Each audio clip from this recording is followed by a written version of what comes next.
नमो अरिहंत अरिहंत अरिहंताणं नमो सीताणं नमो सीताणं नमो सिद्ध प्रभु सीताणं नमो आयरियाणं नमो आयरियाणं नमो आयरिया आयरिया आयरियाणं नमो ओमच्छायाणं नमो वच्छायाणं नमो वच्छाया ओमच्छाया ओमच्छायाणं नमो सर्वेसाहुणं नमो सर्वेसाहुणं नमो लोई सर्वे सर्वे सर्वे साहुणं।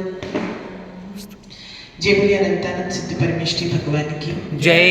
एखाद्याला बोलण्याशी वर्तमान शासनाशी वर्तमान भगवान की जय। शमणोदर विराजमान महान अतिशयकारी चिंतामणि पाशनाथ भगवान की जय। आदिनाथ शांतिनाथ भगवान की जय। चारित्र चक्रवर्ती प्रथमाचार्य गुरुदेव श्री शांति सागर जी महामुनि राज की जय। आचार्य गुरुदेव श्री अभिनंदन सागर जी महाराज की जय। परम पूज्य मुनिश्री अनुशरण सागर जी महाराज की समस्त मुनि संघ की जयकारा गुरुदेव का जय जय गुरुदेव।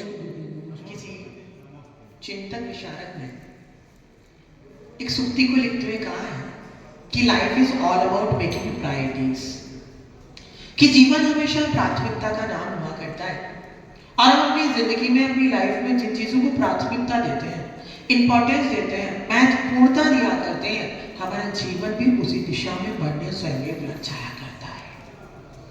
अभी राजेंद्र जी शास्त्री नाम था शायद एक में भी, है ना? अभी मुझे शास्त्री जी बता रहे थे कि मन में एक इच्छा जागृत हुई कि जब लोग अपना 50वां जन्मदिन मनाया करते हैं, एनिवर्सरी मनाया करते हैं, तो क्यों ना क्यों तीर्थंकर भगवान जिनके समोषण में हम विराजमान हो रहे हैं, जिनके शासन काल में हमको रहने का सौभाग्य मिल पा रहा है, जिनकी दिव्य देशना का पान हम सभी लोग करते आ रहे हैं, क्यों ना क्यों ऐसी महान विभूति का 50वां वर्ष और 2550वां वर्ष मनाने का सौभाग्य हमको मिल पा रहा है। और उन्होंने भगवान की इस 2550वीं एनिवर्सरी को कहे, निर्वाण भूमि को कहे, और क्या किया, उसको बनाने का सौभाग्य प्राप्त कर पाया और अपनी दिशा दी, अपने जीवन का लक्ष्य बनाया कि हमको भी भगवत का ऐसा कुछ ना कुछ करते चले जाना है। उन्होंने उसको प्राथमिकता दी। आपने सोचा मैं उसमें क्या कर सकता हूँ, तो क्यों ना क्यों कहते हैं बूंद बूंद से घड़ा बढ़ता है ना? तो ऐसे हमने सोचा कि एक एक दिन का विधान अगर हम सभी लोग करवाएंगे, एक एक दिन का विधान हम सभी के माध्यम से होगा, तो ये इसमें चार चांद लग जाएंगे और जिन्हें भगवान की अर्चना करने का सौभाग्य हमको प्राप्त हो पाएगा। आचार्य भगवंत यही कहते चले जा रहे हैं कि धर्म करत संसार सुख और धर्म करत निर्वाण और धर्मवंत जाने ना नर त्रियंच समान।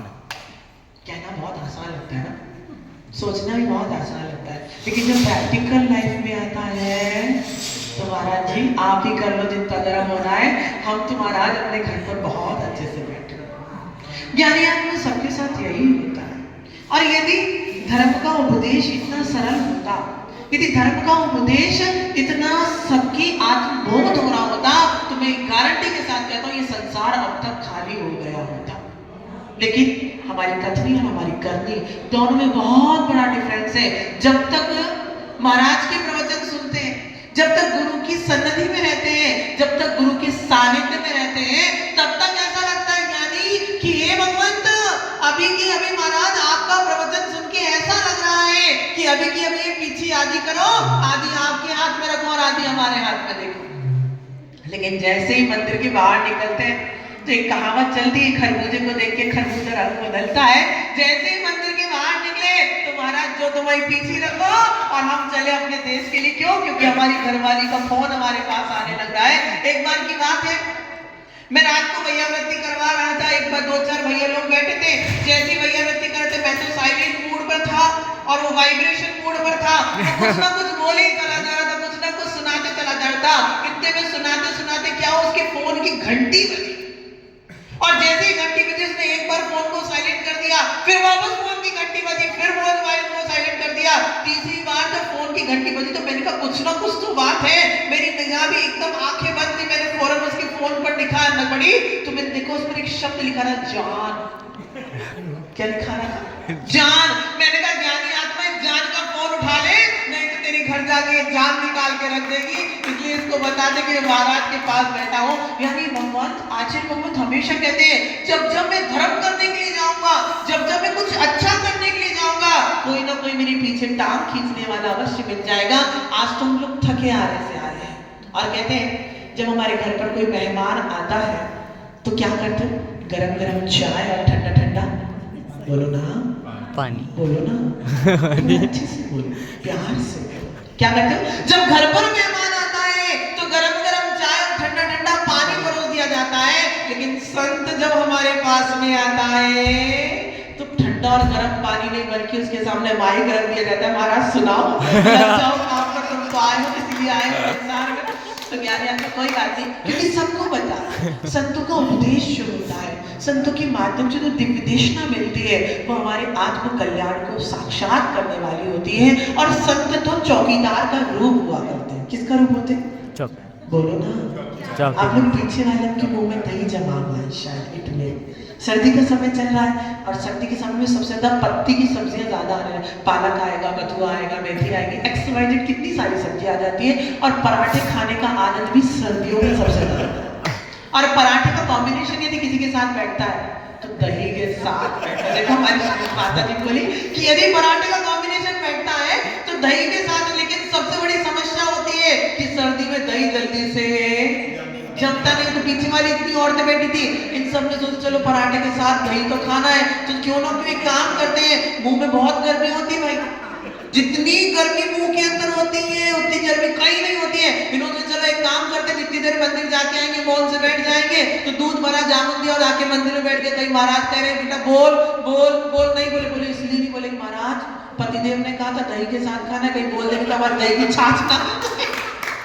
हमेशा एक बात कहा करते थे कि यानी ज्ञानी आत्मा सौभाग्य होता है, सौभाग्य के क्षण होते हैं जब किसी तीर्थ क्षेत्र पर आकर के हमको जिनेंद्र भगवान की अर्चना करने का सौभाग्य मिल पाता है। मैं जब मंदिर में एंट्रेंस हुआ, कई बड़े बड़े विधान कराए, लेकिन मुर्दों के साथ विधान बहुत कराए थे। लेकिन आज जब आप लोगों की भक्ति देख रहा था, वास्तव में याद रखना क्वालिटी हमारे पास क्वांटिटी में ज्यादा नहीं, लेकिन हमारे पास क्वालिटी में बहुत परफेक्ट और बेस्ट बैठा हुआ है कि हम लोग इतने अच्छे से। देखो अभी नागिन की धुन बजा दो, ये जितने बैठे ना सारे नाचने लग जाएंगे, लेकिन अभी इनसे कह दिया जाए भैया भगवान की भक्ति में नाच लो तो एक भी नाचने में सक्षम नहीं हो पाए। क्यों? क्योंकि उनको पता नहीं है कि जिन्हें भक्ति जिन्हें भक्ति जिन्हें भक्ति दिने दिने सदा मेस्तु सदा मेस्तु सदा मेस्तु भवि भवि। आचार्य भगवान कहते हैं तुम बिन मैं व्याकुल में हो, जैसे जन्म बीन और जन्म जरा मेरी हरो करो मोहि स्वामी। मेरे पाठ में तो बहुत पढ़ रहे थे, है ना, पढ़ भी रहे थे, बोल भी रहे थे, लेकिन वास्तविकता में देखो क्या आकुलता होती है जब भगवान का दर्शन नहीं हो पाता है। आकुलता होती है जब जिनेंद्र भगवान की दिव्य देशना नहीं सुन पाता है। क्या मन में फीलिंग्स जागृत हो पाते हैं कि चलो भाई मंदिर चलते हैं। हमें अच्छे से याद था जब हम बहुत छोटे थे, कितने थे बोलो ना, छोटे, बहुत छोटे, इतने छोटे नहीं थे, मतलब छोटे छोटे थे। और मुझे लगता है मैं भी पहले जब पावापुरी आया था, गुरु महाराज के साथ आया था, मुझे यहाँ पर आलाप पद्धति पढ़ाया जा रहा था। मैं ब्रह्मचारी अवस्था में था, आज से लगभग 13 साल पहले। और उस दिन मैंने मेरी क्लास नहीं पढ़ी थी क्योंकि मेरे को कुछ याद नहीं था। हम सब लोग पढ़ते थे, जैसे संघ से घर में आया, घर से संघ में आया, सीधे आलाप पद्धति स्टार्ट करवा दिया गया था। न्याय का विषय था, ऊपर से जाता, लेकिन फिर भी याद करके गुरु महाराज कहते याद करके सुनाओ। हाँ, और उस कमरे में जहाँ भी महिमा सागर का चौका लगा, हमारा चौका लगा करता था। और हम उस दिन सुबह सुबह दूध लेने के लिए भग गए, क्या सुनाना नहीं पड़ेगा। लेकिन हमारे गुरु महाराज बहुत होशियार थे कि हम बहुत बदमाश थे कि ये दूध लेने इसलिए भागा है कि उसको याद नहीं, आज पावन सौभाग्य जागृत हुआ कि उसके बाद पुनः में ऐसी पावन भूमि पर आया जहाँ से भगवंतों को निर्माण प्राप्त हुआ। और आपकी भक्ति को देख करके आनंदित हुआ और वास्तविकता में लगा कि आप लोग जो भक्ति कर रहे हो, क्योंकि भक्ति किसी ने कहा है भक्ति करता छूटे जी मारा प्राण, प्रभु जी एवो मांगू छु। हमारे गुजरात में चलता है कि एवं जब भी प्राण अंत हो, जब भी मेरे अंतिम समय हो, तो क्या करूं, जिन्हें भी भक्ति करता चला जाऊं, भगवान की भक्ति करता चला जाऊं, क्योंकि श्रावक का मुख आवश्यक नहीं है, देव पूजा हमारा आवश्यक है, और उस पूजा को हमको अपने माध्यम से निरंतर करते चले जाना चाहिए। ये पूजा आपके जीवन में आपको एक दिन निर्वाण रूपी पूजा में सार्थकता देने वाली बने, ऐसी मंगलप्रिय भावना के साथ बस यही पूजन जल्दी से फिनिश करना, विधान फिनिश करना, और उसके बाद आहारचर्या है ना। हम तो बहुत सीधे साधे से महाराज हैं, ज्यादा कुछ नियम दिलवाते नहीं, ज्यादा कुछ नियम नहीं, क्योंकि हमने कहा था यू हैव अ, किसी ने कहा था आपके पास एक सिक्का है, और यदि आप मतलब आपके पास 2 सिक्के हैं और आप किसी को एक सिक्का दे दोगे तो फिर आपके पास कितने सिक्के बचेंगे, कॉइन बचेंगे, एक ही कॉइन। तो हमारे गुरुदेव ने कहा था कि आपके पास जो नियम है वो किसी को बांटना मत, बांटने से आपके नियम कम हो जाएंगे।